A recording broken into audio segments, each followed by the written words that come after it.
m'entendez bien là? Oui, parce que ce n'est pas tout, la théorie, mais maintenant vous êtes dans votre cuisine, devant vos casseroles, vous êtes au marché, tiens. Et il va falloir que vous mettiez tout cela en pratique.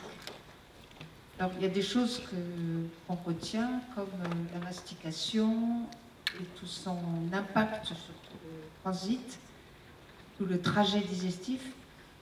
Mais vous êtes au marché et vous allez devoir choisir.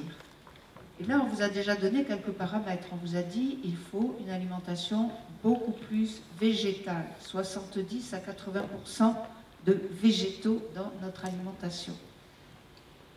Et il faut aussi sélectionner les aliments. Vous avez des aliments qui sont objectivement bons, et vous avez des aliments qui, objectivement, posent des problèmes. Et on a nommé déjà certaines catégories d'aliments, les céréales, on parle beaucoup du gluten. Il y a le gluten et il y a aussi toutes les allergies liées à la catégorie céréales, graminées. Vous avez des aliments comme les produits laitiers qui peuvent aussi poser des problèmes. Et on remarque que depuis un certain nombre d'années, nos habitudes de consommation, ça a toujours été bon de manger du pain et du fromage, mais les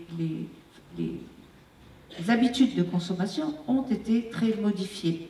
On consomme beaucoup plus de produits laitiers actuellement qu'on en consommait il y a 50 ans.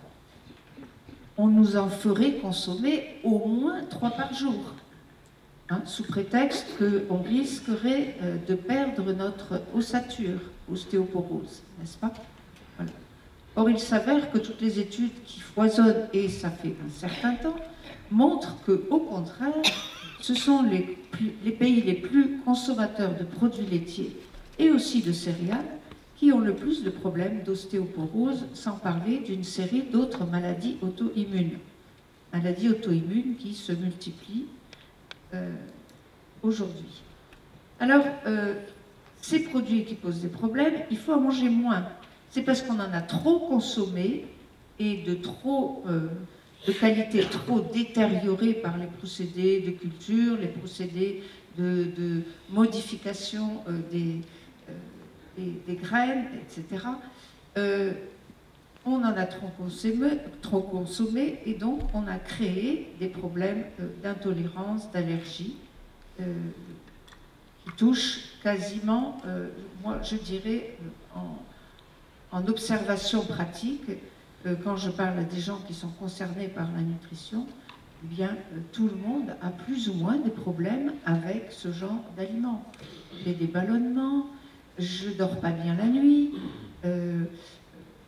j'ai de l'acidité, voilà, on a toujours des réactions qui, si on les épluche un petit peu, montrent que nos habitudes de consommation sur certains aliments sont trop poussées. Voilà.